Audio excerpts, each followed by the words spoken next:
I think you can. Thank you. For the house rules, please use also the chat to introduce yourself, to say where you're from or what brought you here. Where you're from will come a bit later. I hope you can also still raise your hands whilst I've spotlighted myself. If not, I will remove that later. So yeah, make sure to introduce yourself in the chat. And before we dive in, and before I dive into the program and what we'll be discussing today, I would like to do a little warm up with the Mentimeter to get to know each other a little bit, to see how we feel today, to see where we're from. So I'd like to ask Noor if she can share. Oh, we can also go to the third slide now. Yasha, you could go to the next slide. Super. And then the next slide, please. Yeah. Okay. So here are the instructions for the Mentimeter. You can see, if I'm correct, an invitation from Eleonora Dijkstra, who's asking you to collaborate. And if you click that, you can collaborate in that session. And the first question, how are we feeling today? Are you really excited? Excited but a bit tired? It's for some already almost weekend for the part-timers, ready for bed, or yeah, maybe I hope to spark it up a little bit this session, that you will leave more excited than you entered. 10 people excited, really great.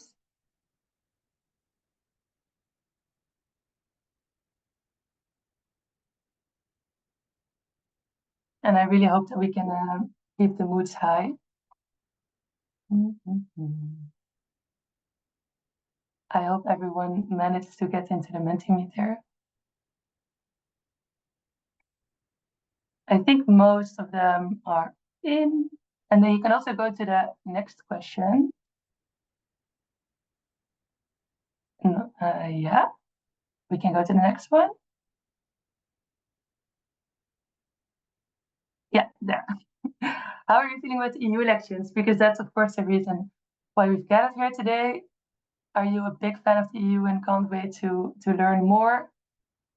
I can also imagine you're a bit scared, as the things, and we will go a bit deeper into that, are not too positive.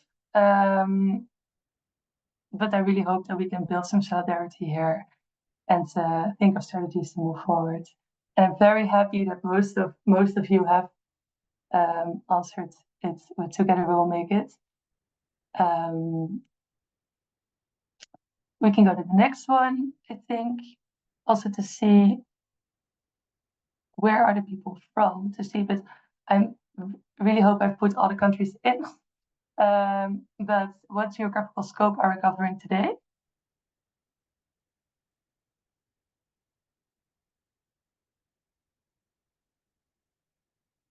And oh no, now it's getting really tiny. I actually can't see what it's where from. Oh, I see people from Germany, Netherlands, all in the left.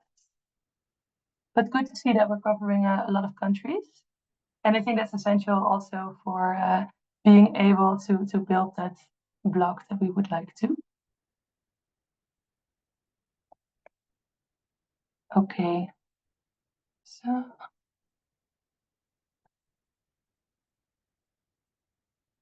and I think we leave it here for this moment. So you can stop sharing, Noor, and we can go back to the presentation. Because then I will talk a little bit more about the program and about all the things that we'll be covering today. Yasha, you can go back to the Canva. Because next slide, please. Yeah, next slide. Yeah.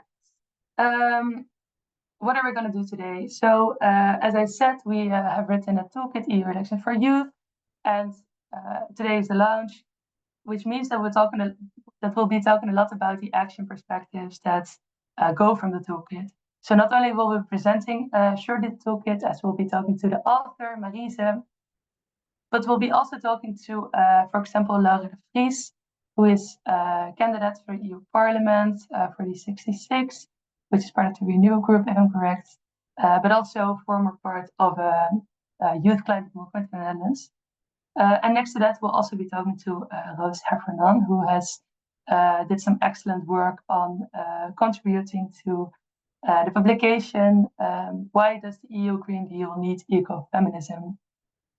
And as I said, there's a lot at play, and I think the Green Deal is a very important part of the things that are at stake, and that we need to make sure that are preserved also during the coming elections.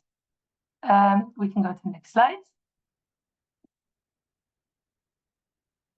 Yeah, next slide.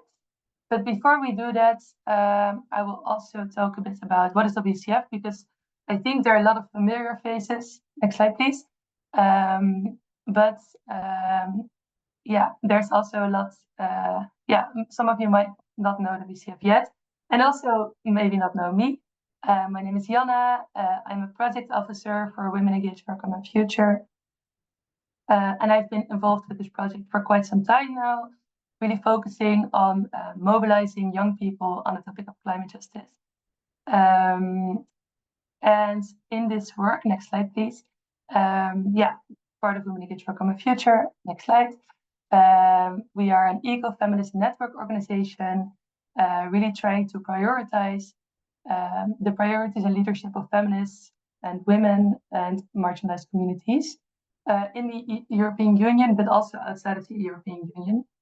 And in doing so, we try to shape at least a just, a healthy and sustainable world for all, based on the premise of our common future. Next slide, please. And in our work, we focus on three main pillars: sustainable development, climate action, and a toxic-free and healthy environment. And this whole EU program, we can really see also actually as covering all three, but I think it's also very much a toolkit that is focused on action and on the action that we can take. And with this action, we really try to change the agenda and mobilize people. So build a community from bottom up towards the EU elections. Because I already said it a little bit. Next slide, please. Those are examples from the toolkits that we've written already, and I also warmly invite you all to take a look at them later, just as the new toolkit. We've done some previous work on, for example, the Climate Justice Toolkit for Youth, which is focused on advocacy strategies for young people. How can you engage in advocacy for climate justice? But also workshop guides, which I really like. I've actually still used it yesterday, which is a very practical guide of how to engage on topics such as intersectionality and on the feelings or the ideas that you might have with climate justice. And the last one, I've already mentioned it, but Roos, who's speaking here today, did some great work on that. And I think it's especially relevant in the context of this year with EU elections. Next slide, please. And that brings me to the question, why did we again engage for this toolkit? As I said, in June are the EU elections 2024. And just as with the elections in 2019, we did a very great campaign called the Ecofeminist Scorecard.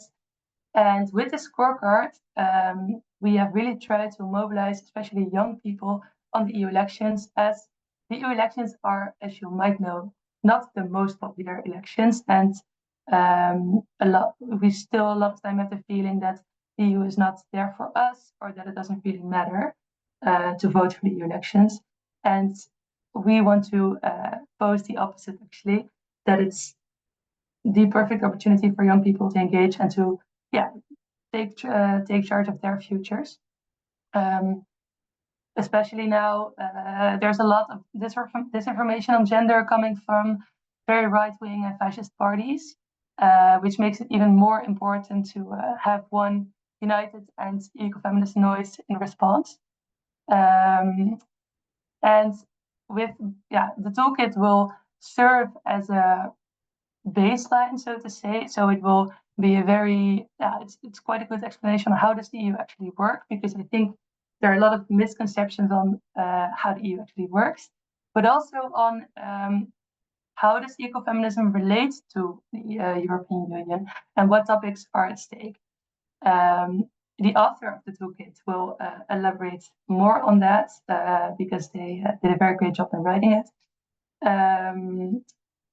And afterwards, I will also present a little bit more of an action perspective, as we are in quite a lot of countries organizing workshops that are focused on composing this ecofeminist scorecard. And this ecofeminist scorecard is super handy to use to give to your peers or to your friends or to people that are close to you in showing, okay, so this is what the EU parties do on these topics. And in doing so, we try to build a convincing and feminist campaign towards the EU elections.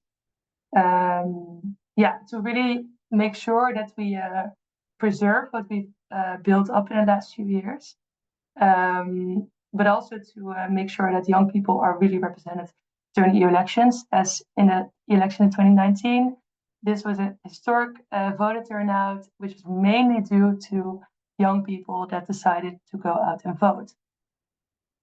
That having said, I'm going to introduce the Mentimeter one more time. Noor, could you bring it back up? Because we were also curious to see, did you vote last time? And so to see what kind of public we have. Were you able to vote last time in 2019? Mm-hmm. Yes. Oh yeah. I wasn't allowed to. No, only one person. I hope we can convince you to go out and vote this time. Okay. But that means that in terms of age, a lot of people have turned either 16 or 18 in the last 4 years, and that they are able now to go out and vote.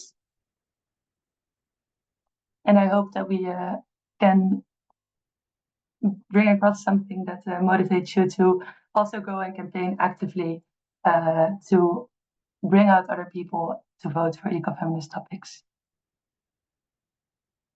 Mm-hmm. Okay, I think we can close it again. Thank you. And it also brings us to our first speaker, which is Marise Edgar. Marise is a political science student and has done, together with Noor, Elinor Dijkstra, done a very great job in writing the toolkit. And she will be discussing both the topics that we've decided to be our priorities for this year, but also a bit of the context of the European Union at this point. So I would like to invite Marise to take the floor. Yes, thank you, Jana, for the nice introduction. Can you also go to the next slide? As Jana already said, like the European elections are not the most popular elections. When I talk to in my circle about the toolkit, most people don't even know that you can vote in June. And if they already know that you can vote, for what are we voting? The EU is this big thing in Brussels, but what does that actually mean? And this is kind of surprising for me, also worrying, because I think it's so important that people are going to vote, but also that people are more engaged with the EU, because it's really like a way to vocalize our own opinions, and the EU has a lot of impact on our daily lives. For example, the EU, which I always find such a surprising percentage, but they're actually impacting like 80% of national legislation. They are guided the national legislation, and the EU make it easier to travel and to work in different places. And most countries that are in the EU share the same currency, which make it easier for them to like trade and to buy stuff in different countries. And for example, we vote for the EU Parliament. This is the only institution we as European citizens can have like a direct vote. And other institutions are also explained in the toolkit, but I think it's really important to make the distinction where we vote for in June. I just want to highlight how important this year is in the political sphere. Just to like talk a bit about the current situation. As you might have seen in the news, we have like a rise of nationalism in national elections. There are a lot of right-wing governments now, and there is a chance that this trend is also going to be in the European elections. And this would really impact how, if we're going to meet the 2030 Agenda for Sustainable Development. If the right-wing parties are going to have a bigger position in the parliament, this will threaten a lot of values of the EU, for example, on human rights, on the Green Deal, where we're going to talk about a bit later, and in general, the respect for the rule of law. That's why I think it's very important to talk specifically on eco-feminist topics. A lot of topics that are discussed in the EU are eco-feminist topics, but without us always realizing. Can you go to the next slide? I just want to highlight a couple of important topics that we discussed in the toolkit. Actually, this is only 5, but we discussed a couple of more.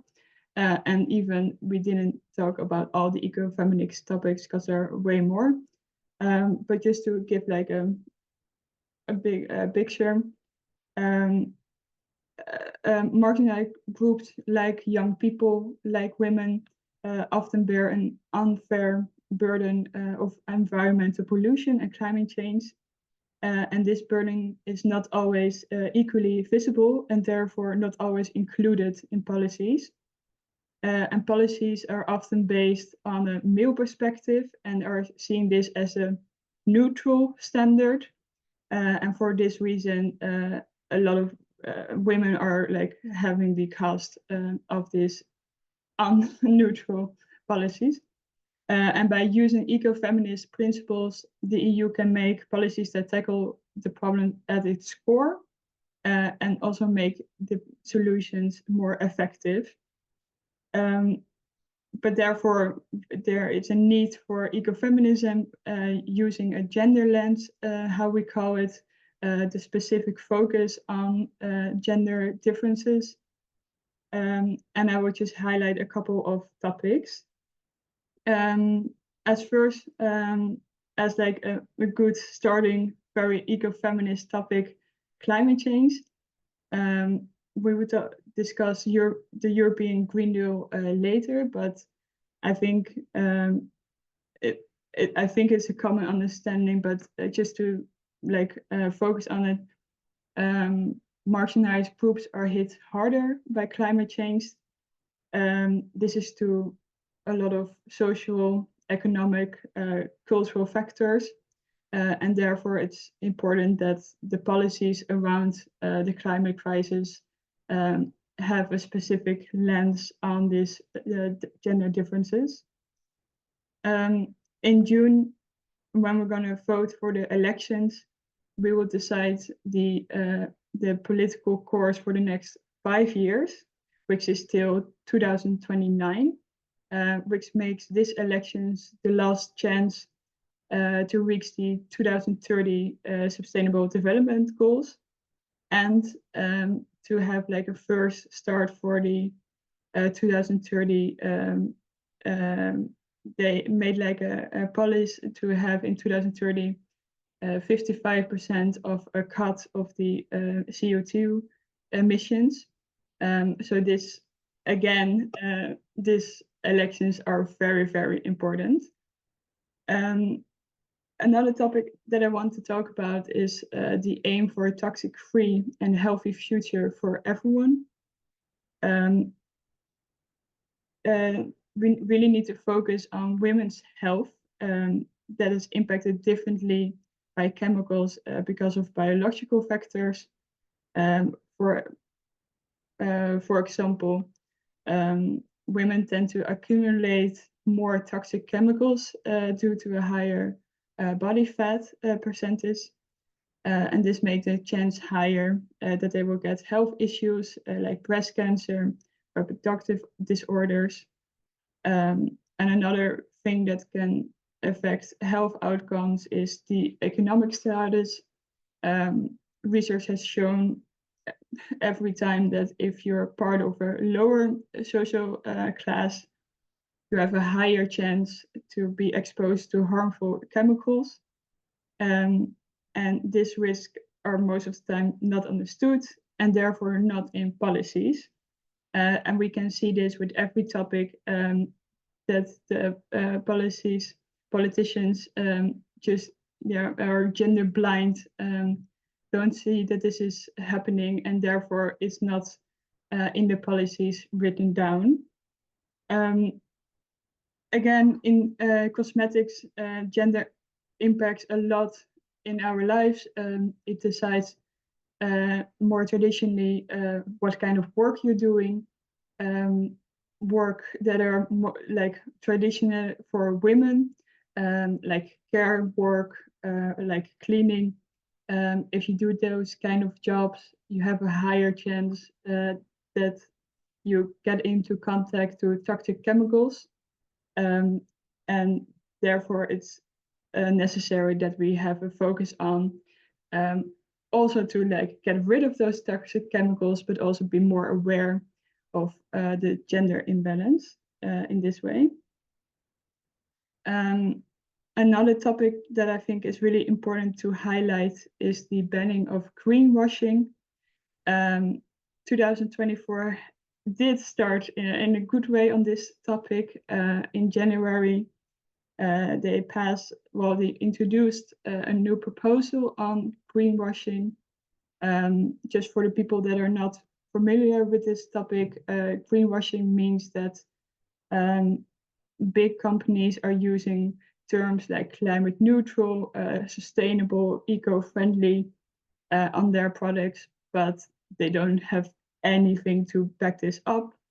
And the new proposal, the new EU proposal, said that those companies, the proposal is that they're going to be stricter.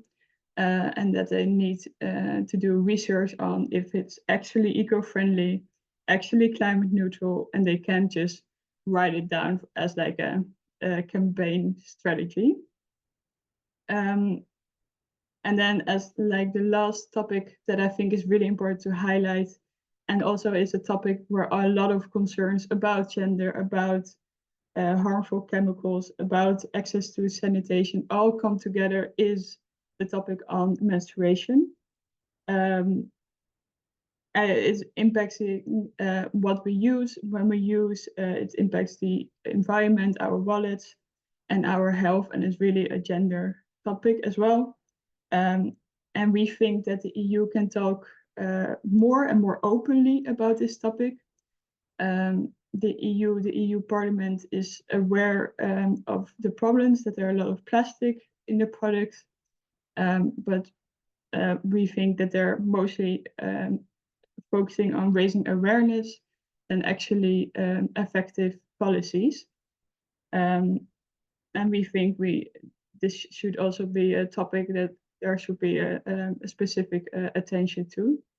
I just talk a little bit about some topics, also very shortly, but they're better and like broader elaborated in the toolkit.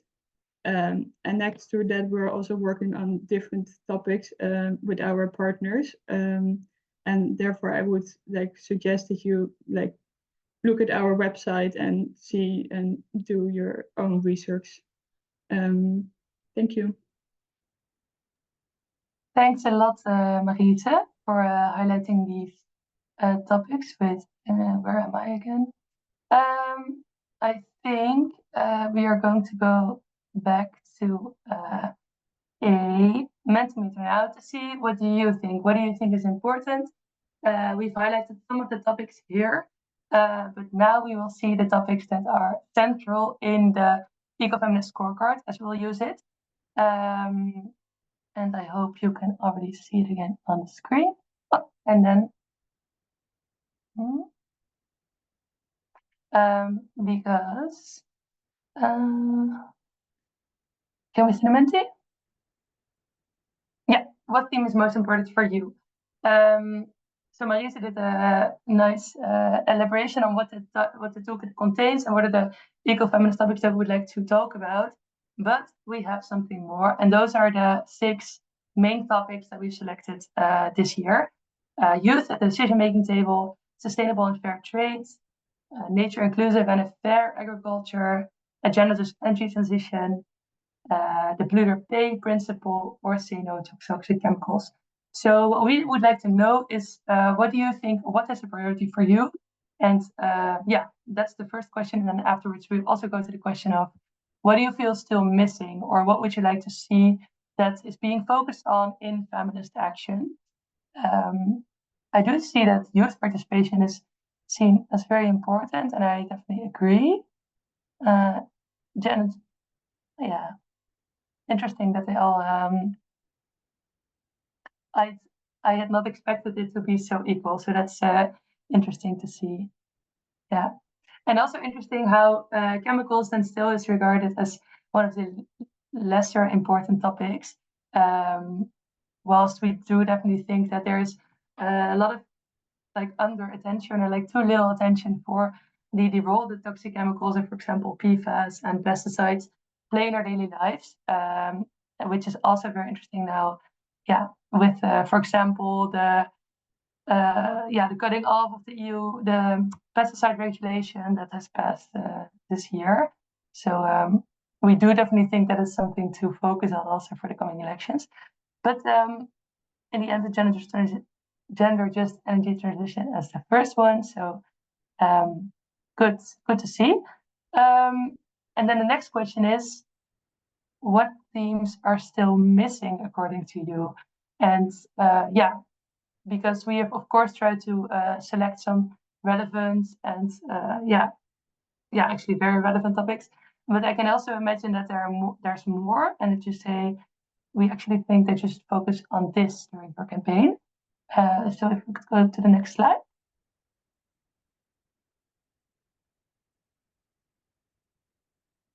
Yeah, and this is more of an open question, so please feel free to shout something, or not literally shout, but write something to see, what is on your mind.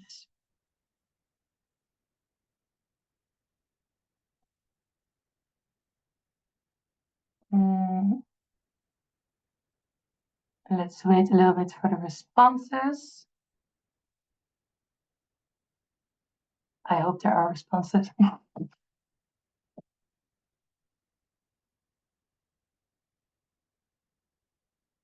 Okay, but if there are no themes missing,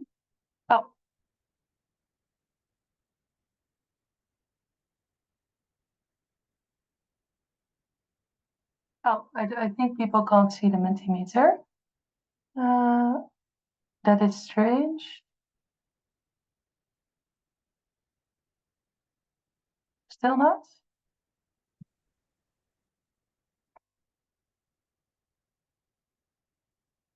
No.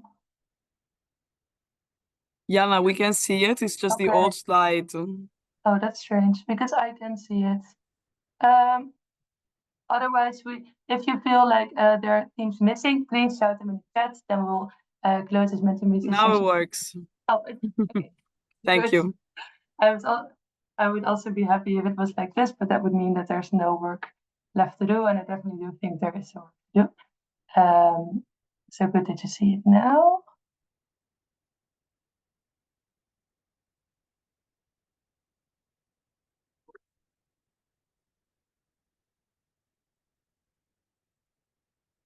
but still no responses. So otherwise, we can also move to the next part. Yeah.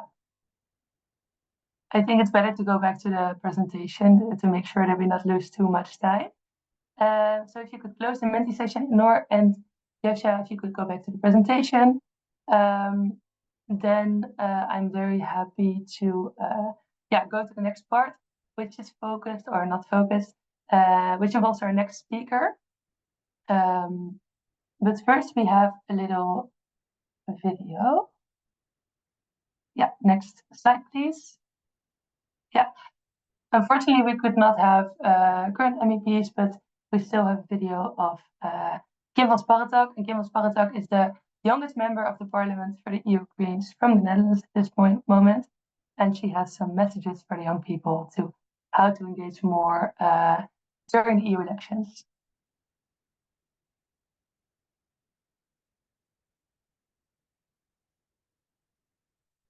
Oh, and now the video is not working.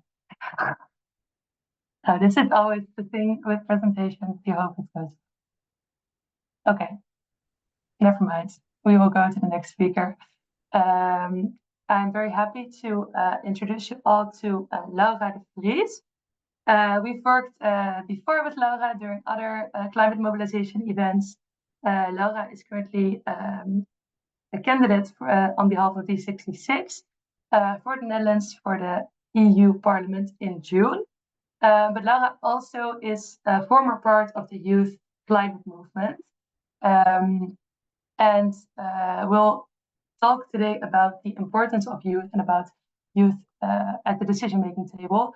And I think it's really great that she can be here as she is an example of how to involve more in EU decision-making as a young person.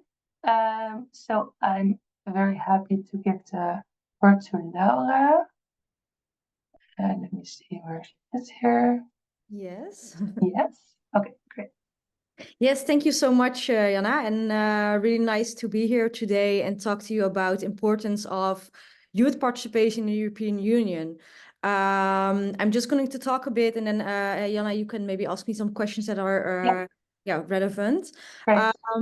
I think a few of the really interesting things to know about youth in the European Union is that when you look at the European elections, of course, also compared to the national elections for both youth and older people, the voting is lower than for the national elections. But still, youth in general feel less connected to the European Union than we a lot of times think, because the thing we a lot of times tend to think in the Netherlands is that young people have more connection to the European Union already in the Netherlands, but that's unfortunately not correct.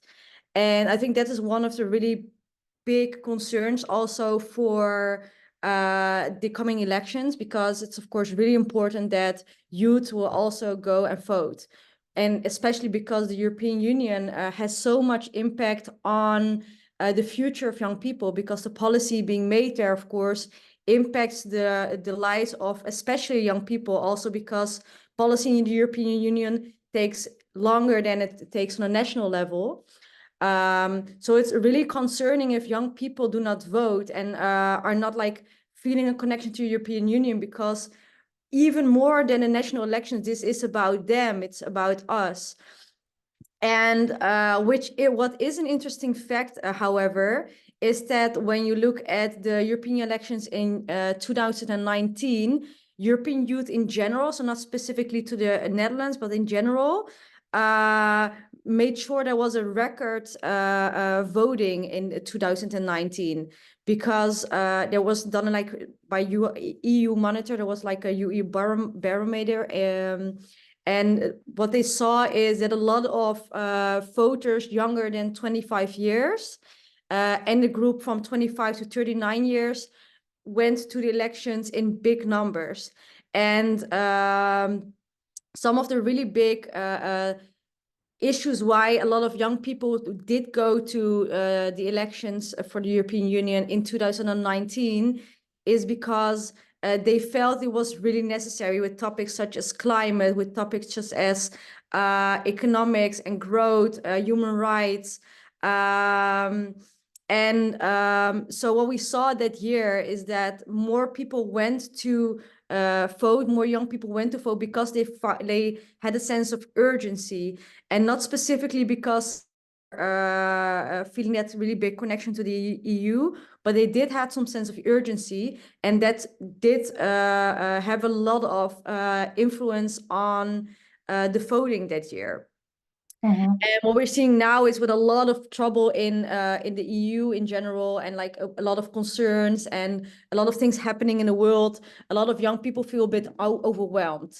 So when in 2019 there were young people felt there were a lot of world issues, but it wasn't like overwhelming that much as it is now. And what you can notice now is that young people are really overwhelmed a lot.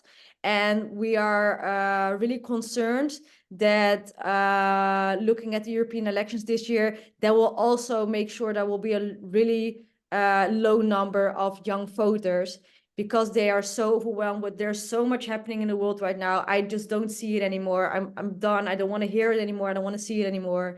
And also with like in the Netherlands, a lot of young people being less EU minded, we are really concerned about the number of voters this year for young people.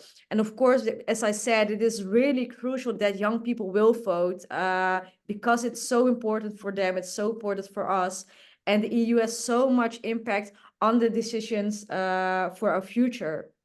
And I also think looking at youth participation, young people often tend to think the EU doesn't care about young people, or it's just it's hard to participate, or it's not as accessible. And of course, it's like farther away from you. But when you look at from 2019 until now, because so many young people voted, because when the climate issue came up, so many young people went onto the streets, youth were like prioritized way more in the EU than ever. So there are like youth checks in policy, in a lot of conversations in the EU and in the European Commission also, young people are being involved. A lot of the times there are MEPs thinking about the long term and about youth. So it really made an impact that so many people, so many young people went to vote in 2019, and that so many young people are involved in world issues. Also, if I look at my time for the Dutch Youth Climate Movement, honestly, like when I began, I was like, how are we going to make a change in the EU? Because we are a national youth organization and the EU is so big, and can we like make a change? But honestly, I was shocked by how easy it was to make an impact, because we were welcomed with open arms everywhere by MEPs, by the European Commission, by everyone, because they wanted to talk to youth so bad. And because so much youth don't think it's accessible, they don't think that, they tend to not go to the MEPs in the European Commission. So they do not talk a lot with young people. But when you go there, they love it.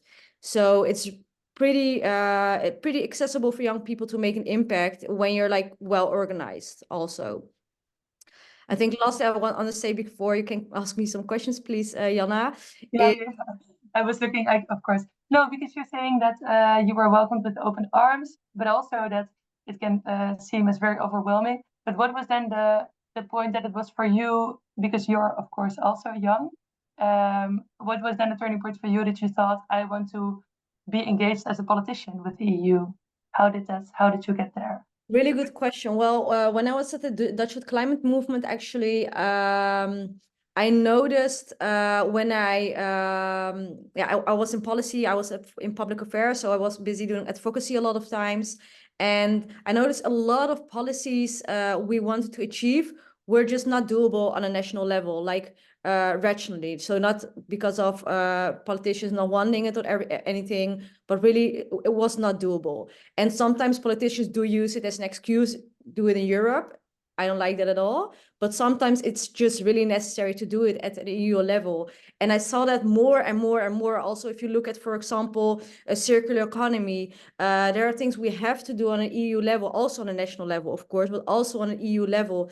And I saw more and more issues I just saw unsolvable only on a national level, or solvable on a national level, but we have to scale it up as Europe, because only as Europe we can have the strength and the force we need to tackle these challenges.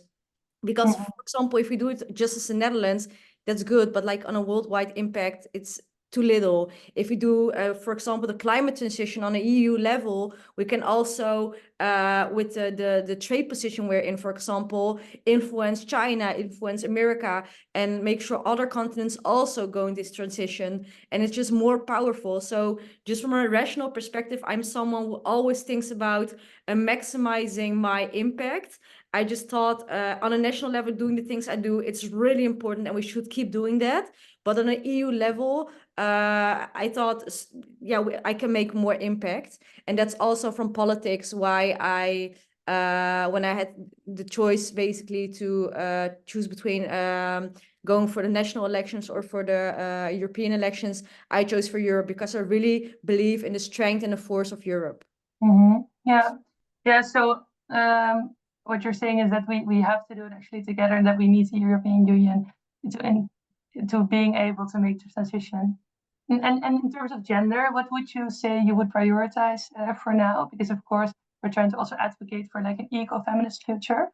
So what would you prioritize in terms of gender?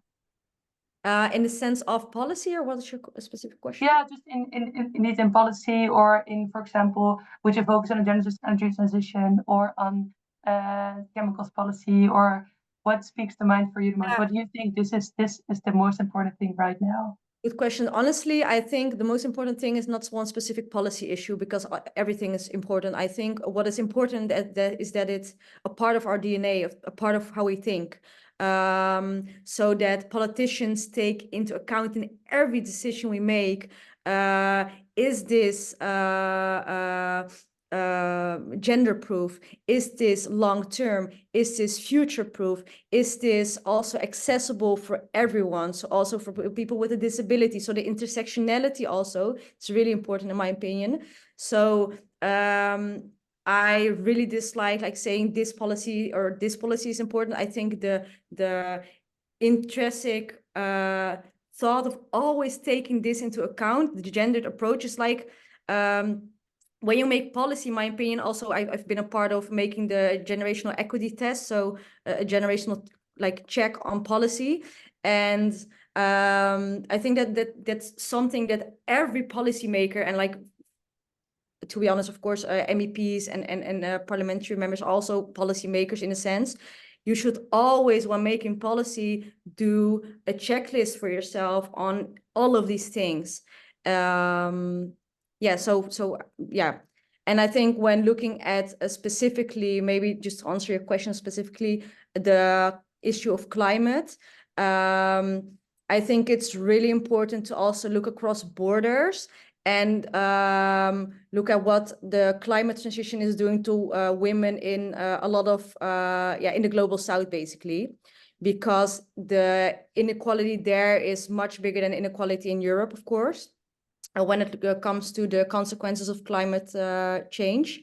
So I think it's really important that we also make policy and how we can mitigate those consequences, because we are responsible for it. Yeah, thanks a lot. I know you have to leave early, so I'm going to leave it at here. But thanks a lot for also really emphasizing the urgency and the need of having a European Union, and also the need for young people to go out and vote. So many thanks for your presence here today. I'm not sure if there are questions, but if there are, do you still have time, Laura, or do you have to leave now? No, I can stay for 5 more minutes. That's okay. I'm not sure if there are questions.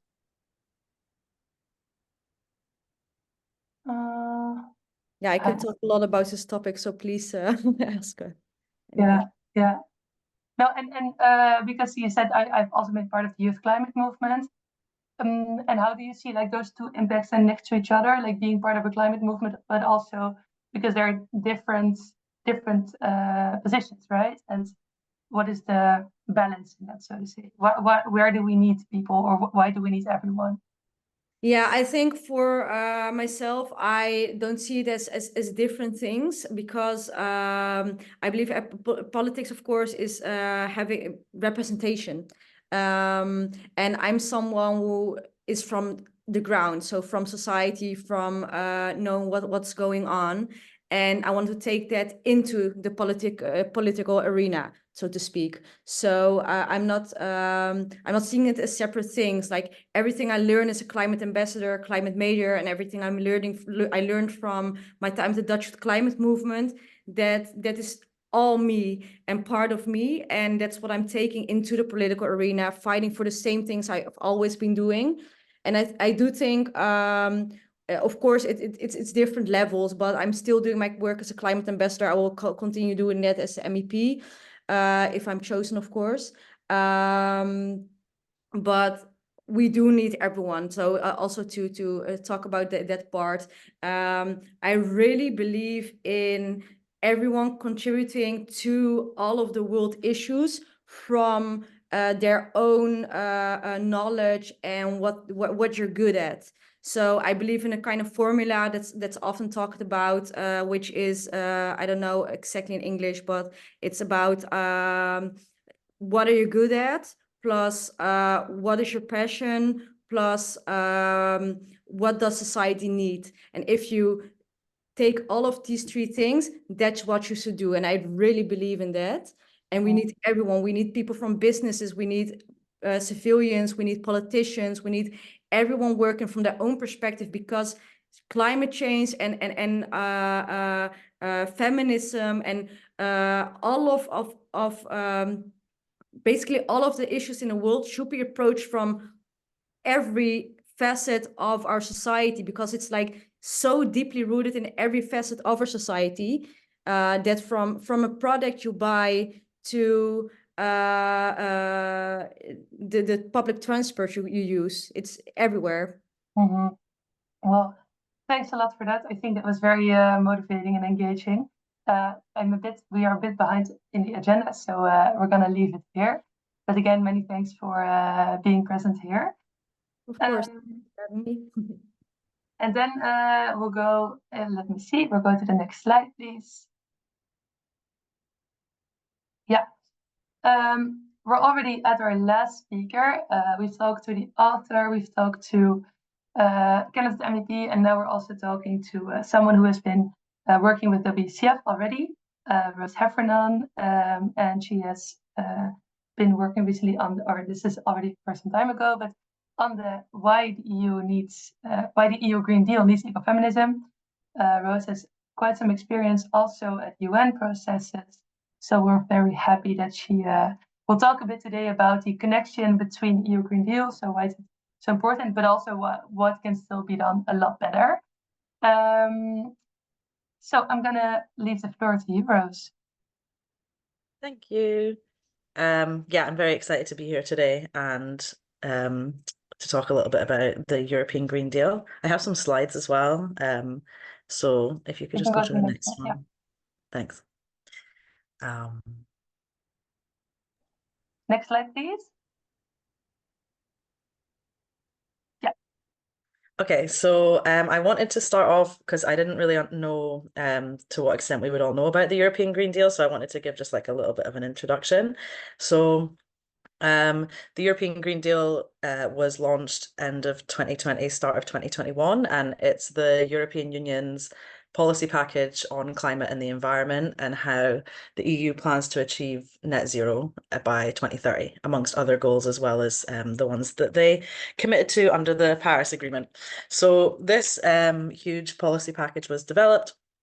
And then at the same time, the von der Leyen Commission also released the idea that they were going to have a union of equality. And so this was made up of different strategies, the disability strategy, a gender equality strategy, an LGBTQI strategy, and an anti-racism action plan were among them. And something that is, I think, quite progressive of the EU to have done at the time is they said that they wanted these equality strategies to be intersectional and to all feed into each other. So to look at how gender, disability, sexual orientation, racialization, how these things intersect and impact the lived experience of people within the EU. So although this is a very, I don't like the word progressive, but although this was like a very good thing that the EU would have done, at the same time, there was no connection made between these strategies and the European Green Deal. So they're still very siloed approaches. And at WECF, we work a lot on connecting these different identities and lived experiences with our understanding of tackling climate change. Can we go to the next slide? Okay, so we released this publication in 2021, and I'm not going to go into it in depth because it's very long. It's like 17, 18 chapters. I would really recommend that you all go read it though. Some of it is obviously a little bit outdated because it's a few years old now, but I think it's still a really good entry point into an ecofeminist approach to the European Green Deal. So an ecofeminist approach. So ecofeminism, just to briefly explain, was a theory developed in the 70s out of the second wave feminist movement. And originally it was kind of like romanticizing this idea of women's closeness with nature. At WECF, we try and distance ourselves from this conceptualization. The concept has been expanded on massively to look more at structural factors and how the structural factors that create the conditions for the climate crisis and environmental degradation are the same structures that, such as patriarchy or colonialism, that perpetuate oppression and inequality. And so in order to have emancipation for everybody, we need to tackle the climate crisis and vice versa. So looking at how those two things are interconnected. So my personal understanding of a feminist approach to the European Green Deal is applying this lens of looking at these different structures to different European environmental policies, and then sort of unpacking a bit like what the EU is saying it's doing or planning to do and what the actual implications for that might be. So today I just wanted to give you a few entry points on how you would maybe go like about thinking about that. Yeah, so next slide, please. Okay, so one of the most obvious things to point to is structural exclusion. So this is a graph of members of the European Parliament from 1999 to 2023. And the pink line at the top is men and the green line at the bottom is women. So you can obviously see that the gap is closing, but not quickly enough. And the reason that I wanted to show this as well is because I think there's kind of a misconception that feminist approaches are just about like having more women in there or like, yeah, increasing women's representation. And obviously this is something we argue for, just to have like diverse representation of everybody so that their lived experiences are present within the EU. But it's also, I wanted to flag this because in order to change structures, we can't just have putting people inside the structure without challenging it. So if you look at like all of these years where there's been, you know, only about 30% of women in the European Parliament, this is when all the ways of working are decided. And so even if we were to get 50% in the next election, all this huge gap is determined the way that the European Parliament works. And so even if we were to achieve parity, it wouldn't change the structure overnight. So that's why I wanted to flag this. And I also wanted to point out that this is not disaggregated by any other type of identity. So yeah, class or race or disability or sexuality. And you can imagine or assume that it's certain types of people that make it into these positions of power. So we really want to be challenging that and having more yeah, diverse representation. You can go on to the next slide, please. Okay, so there's just some things I wanted to flag about the EU and the European Green Deal. One of them is a focus on growth. So an ecofeminist approach would argue against capitalist and green growth approaches to the climate crisis. So the European Green Deal still speaks a lot about green growth and eco-friendly consumption. I think eco-feminist approaches would say that green growth is a myth. We cannot continue to grow and grow and grow and consume like we are doing. And even if we do this with green technologies, it's not going to fundamentally alter the structures that are exploiting women in all their diversity and contributing to the climate crisis. I wanted to also flag social reproduction. So social reproduction is contrasted quite often to profitable production. So profitable production would be things that are made or services that are done that are valued, like in a monetary sense. And social reproduction is all the care work that goes into that, into being able to do the productive work. So, you know, cleaning your house or looking after family and children and caring for sick people.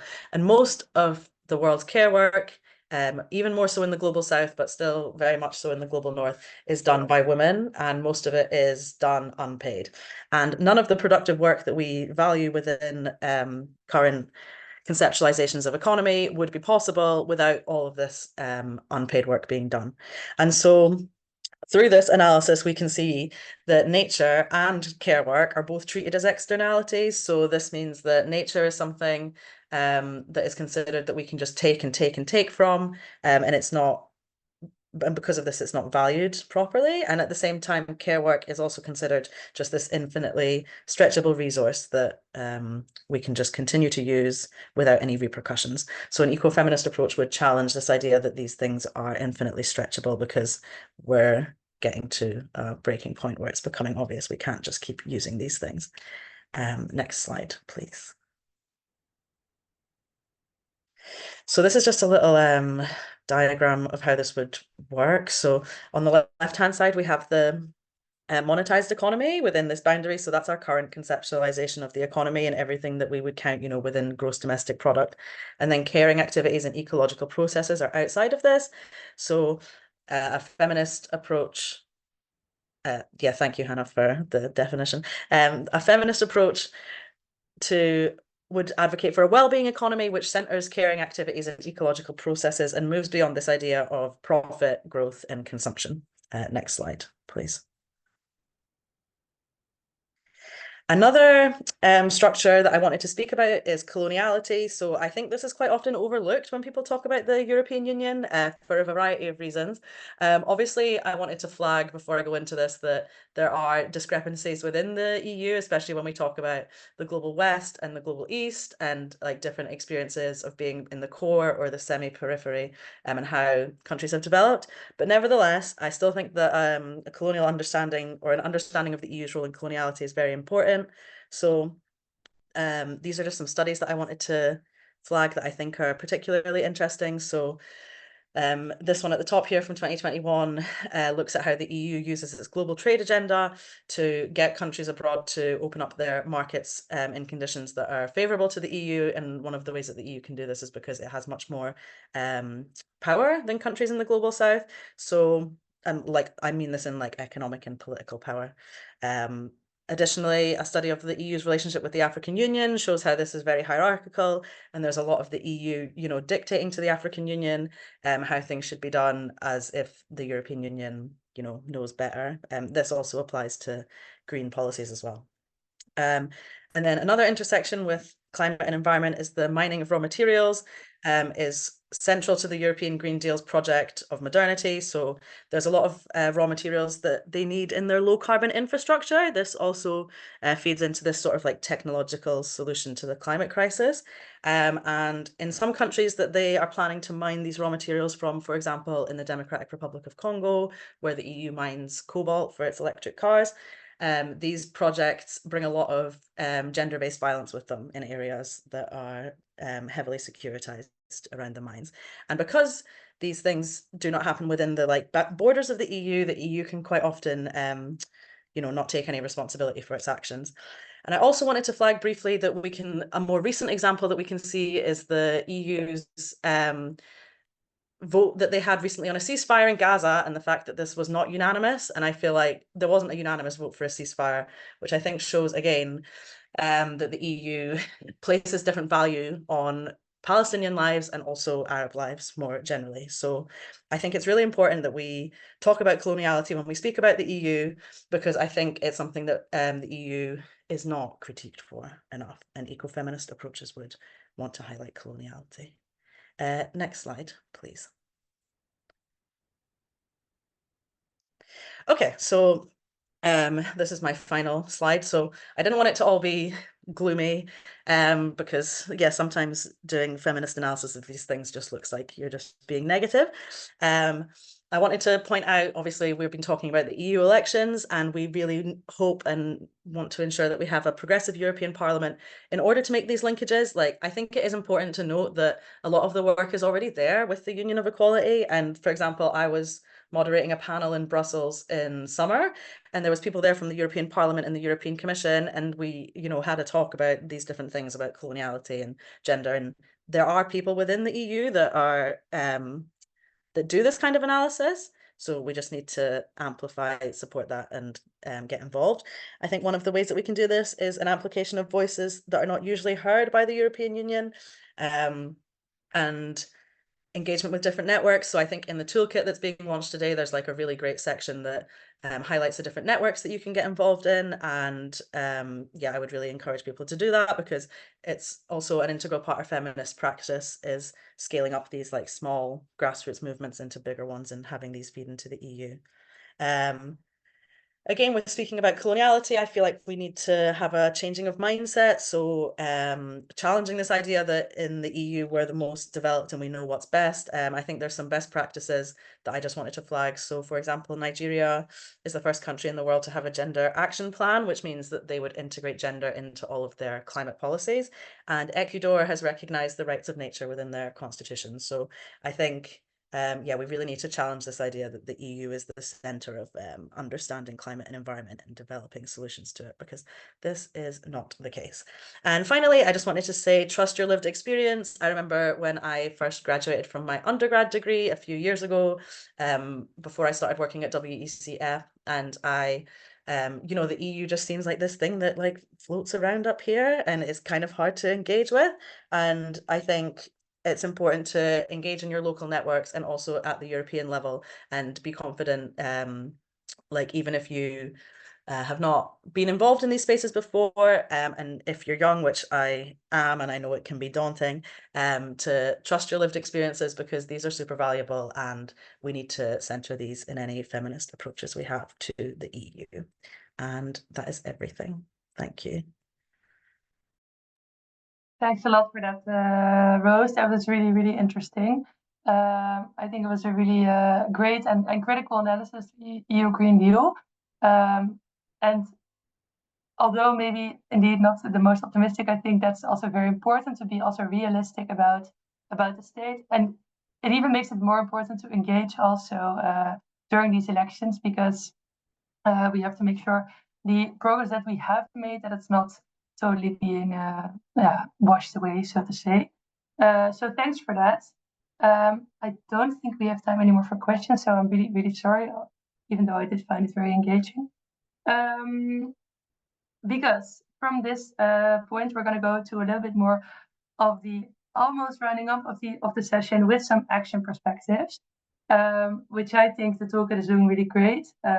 Like how to advocate, how to use, for example, the scorecard or the workshop that is also part of the toolkit. And for that, I'm going to shortly give the word to Noor, because I also think she has to leave in a bit. So if you would like to very shortly go over what you can do, or how you can, for example, implement a workshop on ecofeminist topics in your own country. Yes, thank you. I don't know, could it go to the next slide, please? No, next one. This is still also a great event. Yes, there we go, on what action you can take. So yeah, as Jana already mentioned, in the toolkit, we go over we go over what the EU does for you and why the EU is important, but we also explain to you, like, look, you have all this knowledge about the EU, how do you implement that knowledge? And to that extent, we have a few guides. So in the toolkit, there's a communication guide, there's a guide to organizing your own events, workshops, guides to interacting with other people, because the most important part about the EU, as we said before, is that a lot of people don't really know what the elections are, that we can vote, why we vote. And the most important part is getting that word out there. So talking to your peers, talking to other people, and getting people engaged in that EU election. So we go over the most important ways and the most, from very accessible to a little bit more intense ways to interact with other people around you. So we explain how to discuss the EU and how, and that, for example, in your communications, you should always have your target audience at hand and always be very prepared to go into that discussion, but not leave it in a very disrespectful or negative way. And we also say that for events, for example, like how to organize your events in the most productive, but also the most a way that's engaging and not just telling people what to do.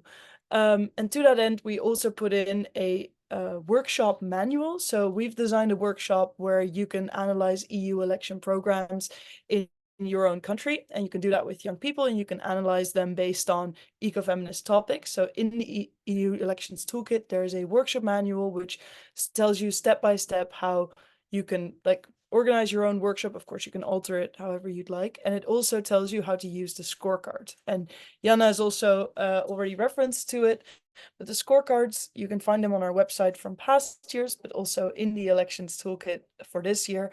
It's an easy way to start that conversation on various groups within the EU Parliament on these ecofeminist topics. And you can do that with a small group, with a bigger group, but you can look at various ecofeminist topics, the ones that Marisa already highlighted, or other topics that you find important. And you can look at how the different groups within your country, how they score in respect to what, do they have any plans regarding these topics? Have they discussed them? Do they have any ideas on how to better it, and any ideas on how to implement policy that actually does take feminism, ecofeminist, and all those perspectives that Rose just mentions into account. So the scorecard is a very good first tool to start that conversation, but also to have a systematic overview of what the various parties do and how effective they really are. And we hope that you guys start that conversation up with your peers. We hope that you start it up within your network, but we also really hope that you do the scorecard, fill it in, spread it, and start that conversation to have as many people, as many young people as we can engaged in the voting this year. Yeah, great. Thank you, Noor. If we can go to the next slide, please. Because I do believe that there is also the example of the scorecard as it is in the toolkit. So you can, for example, take this one out.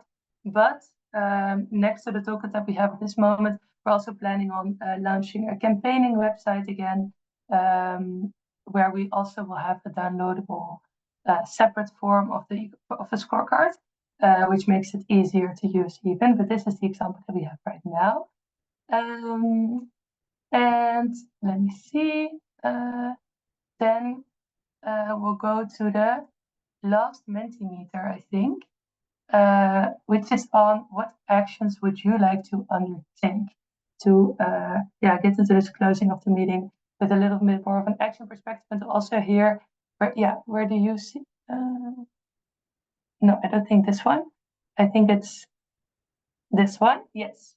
So having heard all of this, what is the thing that you would like to do? Where do you see possibilities? I'm curious to hear if there are some interesting thoughts on that.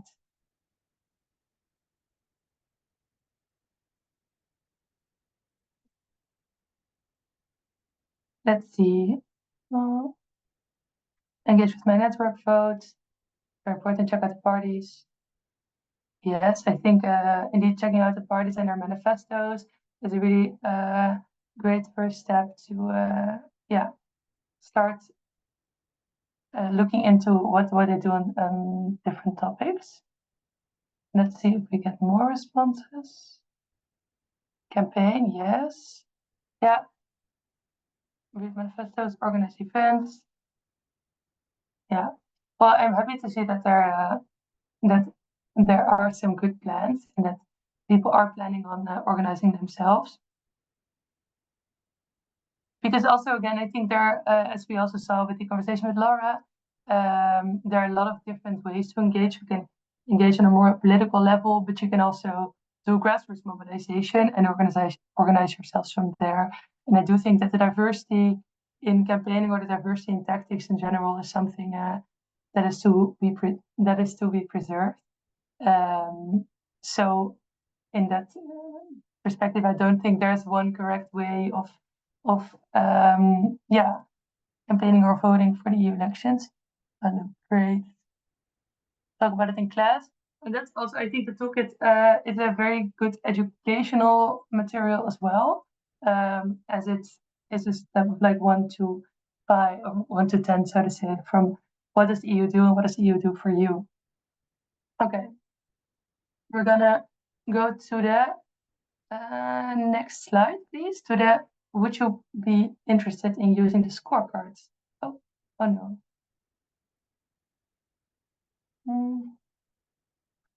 And now we skipped the last question. Okay. Oh, we can also leave it like that. That's fine. Okay. And then for the last important calls to action. Calls to action. Yeah. Next slide, please. Because as I said, we are planning to organize the workshop in different countries. In Germany, the Netherlands, Denmark, Spain, and France.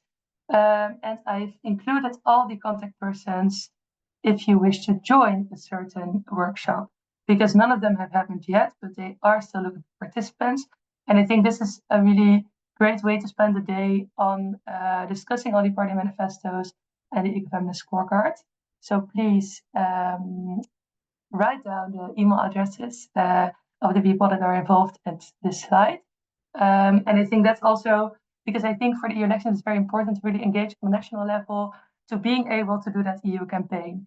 So therefore, I think the really great component about this is that we have like the live interaction, and that together you have a whole day in which you spend doing some sort of like role play and trying to dive into the skin of the political parties and to see, okay, what is it that we do on these topics and what can we do a lot better?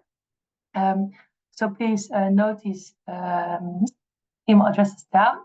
And then from there, we will start the online campaign on the EU eco-feminist scorecard. So there's actually a lot that is happening in the coming months. I will definitely keep you in a loop of this because we're also organizing a big launch event that will will be probably online, but this will be a way to celebrate all the work that has been done on the scorecard and to use it actively on our social media platforms. And with this launch, we also will be aiming to launch the website in which you can find all the overviews of the different countries. But there's one thing more, and we've already skipped that slide, and that is the Feminist Festival that is happening in April, which is also another way to engage in citizens' talks, deliberations, assemblies on discussing what can we do. Maybe can I ask Hannah to talk very shortly about that? Yeah, sure. So first of all, I want to say thank you for this session today. It's been really informative, and I hope people feel like really engaged now and want to continue do this eco-feminist scorecard. Are people still in the room? Are you feeling end of the day, want to finish quickly? Okay, I wanted to say, so this here, the eco-feminist scorecard is so crucial because, you know, like voting is power and informed decisions, as we say, they matters, right? But another way of influencing the EU, so you can directly engage in democracy directly by voting. That is your strongest democratic tool that you have. Another way of doing it are through citizens dialogues, which is this jargon, this concept, but it's something that we are doing. Me and Rose are working on having a citizen dialogue, and we're testing how can you have a feminist citizens dialogue. Okay, what is a citizens dialogue and how does that impact decision making? This is what we're trying to figure out. So how can decision makers meet with people who are from marginalized groups, who are underrepresented in decision making? And these, like, like us, civil society, not civil society, but like ordinary people, we can influence what our decision makers take decisions on. So it's not just through voting, but we can also have discussions with them and make them take, I mean, you can use petitions to get them to like vote on things, but this is another tool where you can have dialogues with them and see how that impacts. So we're gonna have a meeting or like a big feminist festival. I'm going to put the link in the chat and you're all welcome to apply for it. We only have spots for 100 people, but we want to have people specifically from diverse backgrounds register, because we're trying to reach communities that are usually underrepresented in these kind of EU level decision-making spaces. So you're all welcome, but I don't want to take attention away from the scorecard. Do engage in the scorecard because voting is your most powerful tool. And then there are other tools as well that you can engage with. And this is one other tool. So thank you. Thanks a lot, Hannah, for still also making reference to the Feminist Festival. I really, really hope that we've presented some action perspectives today, that we have brought you something that will motivate you to act for the EU elections, as I think it's most important. Can we go to the next slide?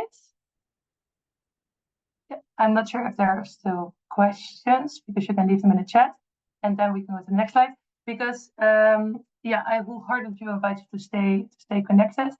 Please check out the toolkit. It's now on our website. And as a follow-up of this meeting, I will send the link to the toolkit and all the important information that you need to know to stay connected with us for the EU elections. And it brings me actually also to the closing already of this meeting. I am really grateful that so many people attended, and I'm very curious to see what you are going to do. Please inform us also of the scorecard when you're using it, but I will also include that information in the follow-up email. Yeah, as I said, I will invite you all for the launch of the scorecards, and I hope to see you all at the workshops. Well, not see you all because I will be in the Netherlands, but I hope to see many of you at different countries. Okay, thank you, and have a great evening.